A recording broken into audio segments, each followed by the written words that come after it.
Welcome in macro economics classes. Chapter हमारा चल रहा है बैलेंस ऑफ पेमेंट और आज हम लोग शुरू करने जा रहे हैं relationship between foreign exchange rate and demand and their relationship.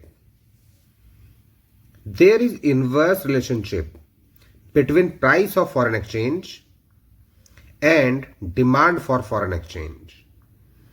यानी कि प्राइस जितनी ज्यादा बढ़ती जाएगी डिमांड फॉरेन एक्सचेंज की उतनी ही कम होती जाएगी। प्राइस फॉर फॉरेन एक्सचेंज का मतलब रेट ऑफ एक्सचेंज, यानी कि आप एज्यूम कर सकते हो यहां पर $1 की कीमत, जैसे कि फॉर एग्जाम्पल हमने मान लिया कि $1 की कीमत 70 रुपीज है, तो प्राइस बढ़ने पर वो डिमांड घटेगी। यानी कि प्राइस अगर डॉलर का हो जाता है 70 से 80 रुपीज, तो फिलहाल देश में जितनी भी डिमांड है फॉरेन एक्सचेंज की, दैट मीन्स डॉलर की, वो डिमांड कम हो जाएगी। When exchange rate rises, demand for foreign exchange falls, and when exchange rate of foreign currency falls, its demand rises. क्योंकि प्राइस और डिमांड में हमेशा इनवर्स रिलेशन होता है, यानी कि उल्टा संबंध। जिस डायरेक्शन में फॉरेन एक्सचेंज की प्राइस मूव करेगी, डिमांड हमेशा उसकी उल्टी दिशा में मूव करेगा।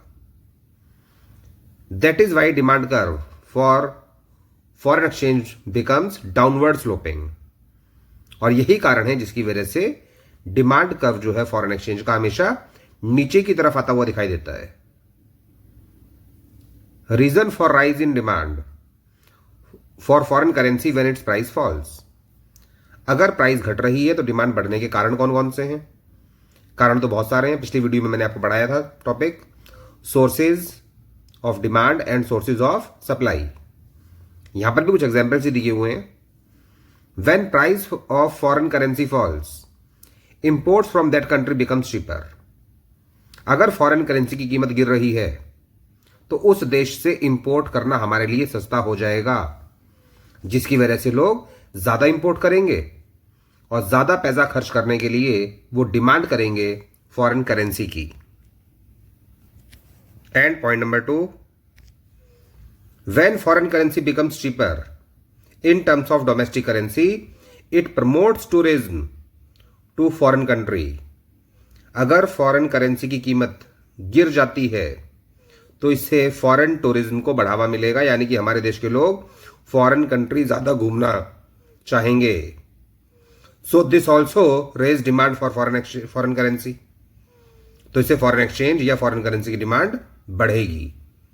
जब हमारे देश के लोग विदेश में घूमने फिरने जाना चाहेंगे तो खाली हाथ थोड़ी जाएंगे, साथ में करेंसी लेके जाएंगे, और इंडियन करेंसी लेके जाने से काम चलेगा नहीं, तो वो डिमांड करेंगे डॉलर्स की। समझने वाली बात यह है कि अगर डॉलर की कीमत कम है तो वो ज्यादा डॉलर्स की डिमांड करेंगे, ज्यादा करेंसी लेके जाएंगे, ज्यादा पैसा खर्च करेंगे विदेश जाकर। इसीलिए फॉरेन एक्सचेंज रेट में और उसकी डिमांड में हमेशा इनवर्स रिलेशन होता है। Next, relationship between foreign exchange rate and supply and their relationship. There is direct relationship between price of foreign exchange and supply of foreign exchange। और ये बात हर चीज की सप्लाई पर लागू होती है। प्राइस चाहे किसी भी चीज का हो, प्राइस बढ़ने पर हमेशा सप्लाई बढ़ जाती है और प्राइस कम होने पर सप्लाई भी कम हो जाती है। दैट मीन्स यहां पर डायरेक्ट रिलेशनशिप है प्राइस ऑफ फॉरेन एक्सचेंज में और सप्लाई ऑफ फॉरेन एक्सचेंज में। A fall in foreign exchange rate cause a fall in supply of foreign exchange, यानी कि foreign currency, whereas a rise in foreign exchange rate cause a rise in supply, यानी कि अगर price कम हो गए तो supply भी कम हो जाएगी, और अगर प्राइस बढ़ गए तो सप्लाई भी बढ़ जाएगी। That is why supply curve becomes upward sloping. यही रीजन है जिसकी वजह से सप्लाई कर्व हमेशा ऊपर की तरफ जाता है। That means upward sloping. Reason, A rise in foreign exchange rate makes home countries' goods cheaper to foreigners. Rise in foreign exchange rate यानी कि अगर हमने फॉरेन एक्सचेंज की कीमत बढ़ा दी, दैट मीन्स $1 जो पहले 70 रुपए का था 80 का कर दिया हमने या 90 का कर दिया, तो इससे हमारे देश के जो गुड्स हैं वो सस्ते हो जाएंगे फॉरेनर्स के लिए. As a result demand for Indian goods increases. क्योंकि हमारे गुड्स सस्ते हो जाएंगे विदेशियों के लिए, तो वो उसकी डिमांड बढ़ा देंगे, यानी कि हमारे देश से गुड्स ज्यादा खरीदेंगे, अर्थात हमारा एक्सपोर्ट बढ़ेगा, leading to increase in India's export. This brings a greater supply of foreign exchange, जिससे हमारे देश में फॉरेन एक्सचेंज यानी कि डॉलर्स ज्यादा आएंगे. जब हमारे देश का सामान ज्यादा बिकेगा तो हमारे देश में सप्लाई होगी फॉरेन एक्सचेंज की यानी कि फॉरेन करेंसी की, अर्थात डॉलर्स की. Point number 2, again a rise in foreign exchange rate renders home country's currency cheaper, which attracts foreigners and promotes tourism to home country. This also raises supply of foreign exchange. अगर हमने foreign exchange के rate बढ़ा दिए तो इससे हमारे देश का जो रुपया है, हमारी जो करेंसी है, वो सस्ती हो जाएगी, जिसकी वजह से फॉरेनर्स हमारे देश में अधिक से अधिक घूमने फिरने आएंगे. और वो खाली हाथ नहीं आएंगे, साथ में डॉलर्स लेके आएंगे, यानी कि हमारे देश में टूरिज्म को बढ़ावा मिलेगा, जिसकी वजह से फॉरेन एक्सचेंज की सप्लाई बढ़ जाएगी. तो हम लोग यहां पर कह सकते हैं कि प्राइस बढ़ाने पर यानी कि फॉरेन एक्सचेंज रेट को हाई करने पर उसकी सप्लाई भी बढ़ जाती है.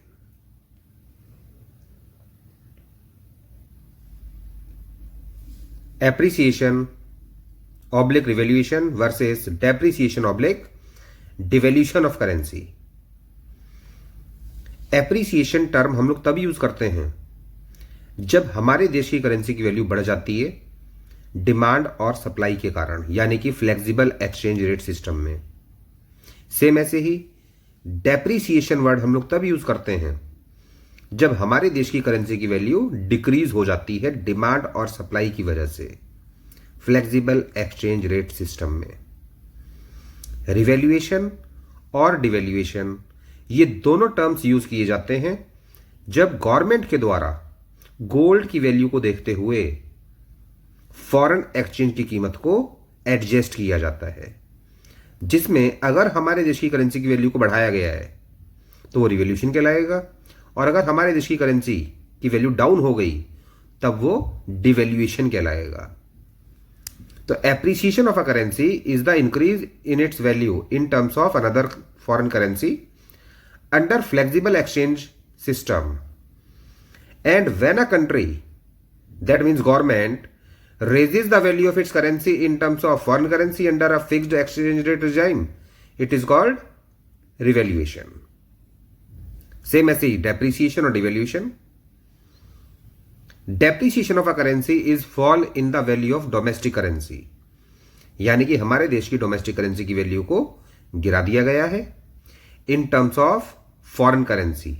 एग्जाम्पल डॉलर को ले सकते हो आप कि डॉलर के कंपैरिजन में अगर हमारे देश की करेंसी की कीमत घट गई है और ये कीमत घटी है अंडर फ्लेक्सिबल एक्सचेंज सिस्टम में, यानी कि डिमांड और सप्लाई के द्वारा, तब वो कहलाएगा depreciation. And devaluation means decrease in price of domestic currency with respect of gold और any other currency by the government. लेकिन अगर गवर्नमेंट ने कीमत घटाया है अर्थात हमारे रुपए को गिरा दिया है तब वो डिवैल्यूएशन कहलाएगा. और ये कीमत गिराई जाती है गोल्ड की वैल्यू को देखते हुए कि हमारे देश में फॉरेन करेंसीज कितनी हैं और गोल्ड कितना है, उसको देखते हुए पता लगाया जाता है कि हमारे देश के रुपए की कीमत और डॉलर के बीच में एक्सचेंज रेट क्या होना चाहिए. लेकिन अगर उसे गवर्नमेंट ने गिरा दिया, इंडियन रुपए की वैल्यू को घटा दिया है, तब वो कहलाएगा डिवैल्यूएशन. फिर डिफरेंस पढ़ेंगे डेप्रिसिएशन और डिवैल्यूएशन में difference between devaluation and depreciation of a currency. Devaluation means deliberate, that means जानबूझकर कीमत घटाई गई है. डिवैल्यूएशन मींस डिलिबरेट यानी पर्पसफुल, प्लान्ड तरीके से decrease in price of domestic currency in terms of gold और any other currency by the government order, यानी कि गवर्नमेंट के आदेश पर एक प्लान्ड तरीके से हमारे देश की करेंसी की वैल्यू को गिरा दिया गया, रुपए की वैल्यू डाउन कर दी गई, तब वो कहलाएगा devaluation. Government resorts to devaluation when there is continued deficit in balance of payment. अगर गवर्नमेंट देख रही है कि बैलेंस ऑफ पेमेंट के अंतर्गत देश को लगातार घाटा हो रहा है, तब गवर्नमेंट जानबूझकर रुपए को कमजोर बना देती है, because domestic goods becomes cheaper to foreigners, क्योंकि इंडियन रुपीज को गिराने पर हमारे देश के गुड्स सस्ते हो जाते हैं फॉरेनर्स के लिए, जिसकी वजह से फॉरेनर्स हमारे देश के गुड्स को ज्यादा खरीदते हैं। As a result exports increases and balance of payment deficit is narrowed, और जो घाटा हो रहा था वो कम होना शुरू हो जाएगा, क्योंकि अब एक्सपोर्ट बढ़ने पर हमारे देश में फॉरेन करेंसी ज्यादा आएगी, और जब रिसिप्ट्स बढ़नी शुरू हो जाती हैं तो फिर डेफिसिट कम हो जाता है। डेफिसिट तब होता है जब फॉरेन एक्सचेंज की पेमेंट हमें ज्यादा करनी पड़े और रिसिप्ट्स हो कम, लेकिन एक्सपोर्ट बढ़ने पर क्या होगा, रिसिप्ट्स बढ़नी शुरू हो जाएंगी, जिसकी वजह से घाटा कम होगा। दैट मीन्स गवर्नमेंट जानबूझकर रुपए की कीमत को गिराती है बैलेंस ऑफ पेमेंट में जो घाटा हो रहा था उस घाटे को रिकवर करने के लिए। Depreciation of currency means fall in value of domestic currency in terms of foreign currency under flexible exchange regime in a free market economy. और डेप्रिसिएशन तब कहलाता है जब हमारे देश की डोमेस्टिक करेंसी की वैल्यू गिर जाती है फॉरेन करेंसी को देखते हुए, लेकिन यह कीमत गिरती है फ्री मार्केट इकोनॉमी में, यानी कि डिमांड और सप्लाई की वजह से, जिसे कहा जाता है फ्लेक्सिबल एक्सचेंज रेट सिस्टम।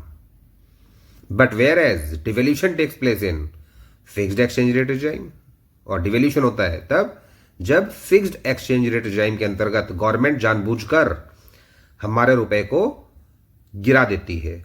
रुपए को गिराने का मतलब जेब से रुपया गिराना नहीं होता, दैट मीन्स उसकी वैल्यू को गिराना। तो रुपए की वैल्यू को गिराने पर हमारा एक्सपोर्ट बढ़ जाता है और जो डेफिसिट हो रहा था बैलेंस ऑफ पेमेंट के अंतर्गत वो घाटा कम हो जाता है। नेक्स्ट,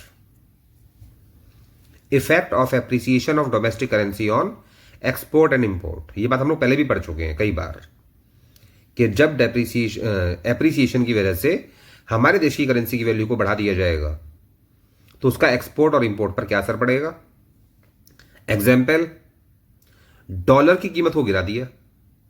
अगर डॉलर की कीमत 80 से 75 कर दी, 80 to 75, तो इससे हमारे देश की जो करेंसी है वो एप्रिशिएट हो जाएगी, यानी कि हमारा रुपया मजबूत हो जाएगा। Point number 1, appreciation of domestic currency decreases exports.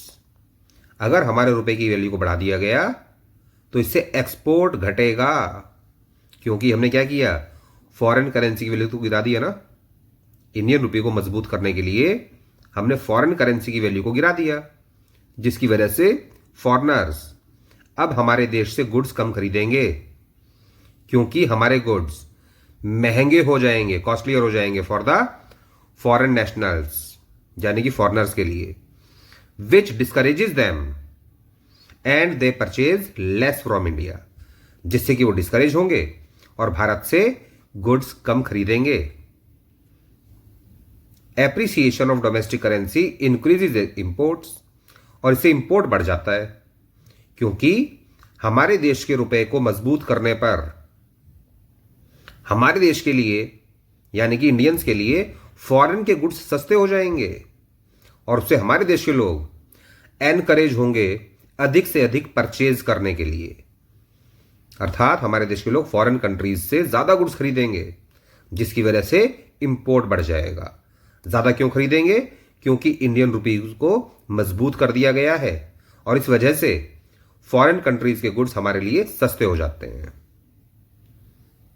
Next, same इसी प्रकार से पढ़ेंगे effect of depreciation on domestic currency on export and import. अगर डोमेस्टिक करेंसी की कीमत गिरा दी गई है तो उसका एक्सपोर्ट इंपोर्ट पर क्या असर पड़ेगा। एग्जाम्पल, डॉलर के रेट को हमने बढ़ा दिया। डॉलर का जो रेट था वो 80 से हो गया 85। अगर गवर्नमेंट ने जानबूझकर बढ़ाया है तो वो कहलाएगा डिवैल्यूएशन। यहां पर हम लोग पढ़ रहे हैं फिलहाल डेप्रिसिएशन।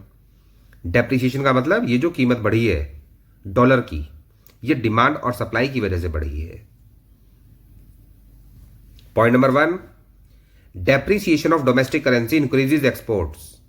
यहां पर उल्टा होगा, यहां पर एक्सपोर्ट बढ़ जाएगा, क्योंकि इंडियन रुपये को कमजोर करने पर और डॉलर की कीमत को इंक्रीज करने पर फॉरेनर्स के लिए डोमेस्टिक गुड्स सस्ते हो जाएंगे। Domestic goods become cheaper for the foreign nationals, which encourages them to purchase more from India, जिसकी वजह से वो इंडिया से अधिक गुड्स खरीदेंगे और हमारा एक्सपोर्ट बढ़ जाएगा। इंपोर्ट यहां पर घटेगा। Depreciation of domestic currency decreases imports, since goods of foreign country becomes costlier for the nationals, क्योंकि विदेशी जो गुड्स हैं, फॉरेन कंट्रीज के जो सामान है वो हमारे देश के लिए महंगा हो जाएगा, जिस वजह से हमारे देश के नागरिक उन्हें कम खरीदेंगे और इसी वजह से हमारे देश का इंपोर्ट भी कम हो जाएगा।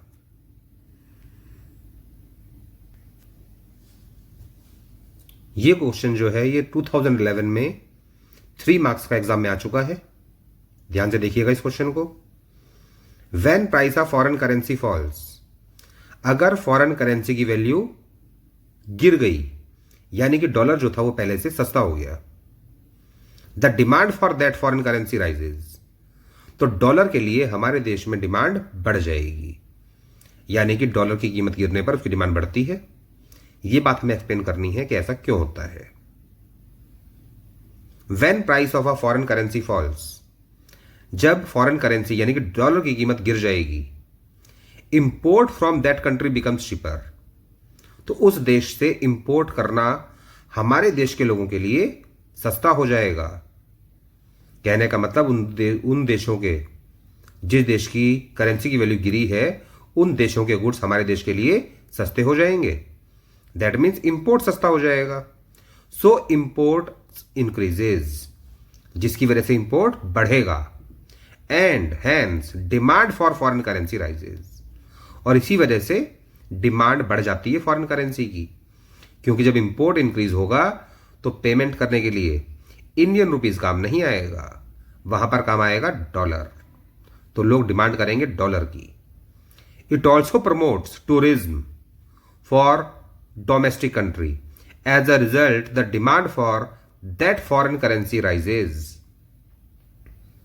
और डॉलर की कीमत गिराने पर हमारे देश के लोग अधिक से अधिक फॉरेन कंट्रीज में घूमने फिरने जाना चाहेंगे एज अ टूरिस्ट, जिसकी वजह से वो डिमांड करेंगे फॉरेन करेंसी की।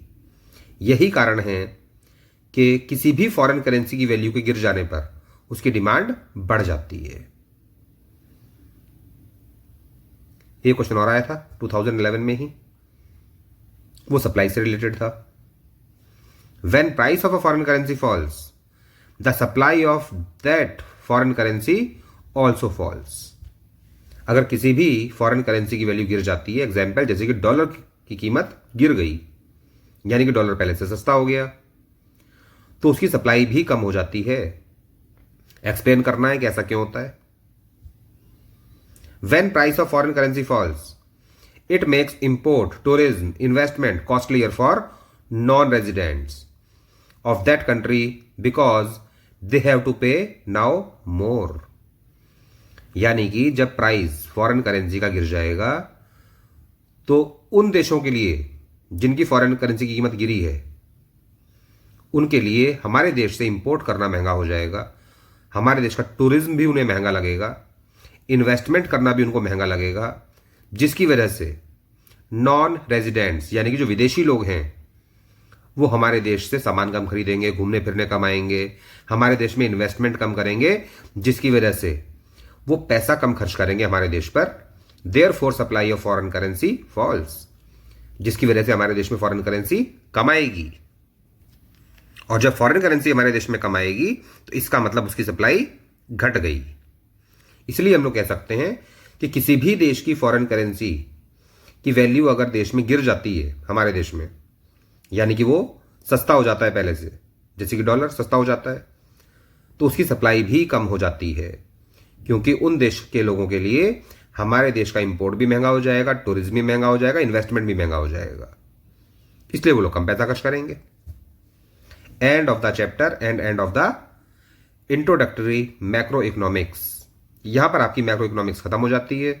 बहुत ही जल्द मैं वीडियोस बनाऊंगा और सेंड करूंगा आप लोगों को इंडियन इकोनॉमिक डेवलपमेंट से रिलेटेड। तब तक जितना मैंने पढ़ा दिया है उन टॉपिक्स को कवर कीजिए, याद कीजिए, और जितने भी डायग्राम्स हमने देखे हैं, फॉर्मूले हमने देखे हैं, उन फॉर्मूलों की प्रैक्टिस कीजिए। वीडियो को लाइक जरूर कीजिएगा स्टूडेंट्स, कमेंट भी कीजिएगा। Thank you.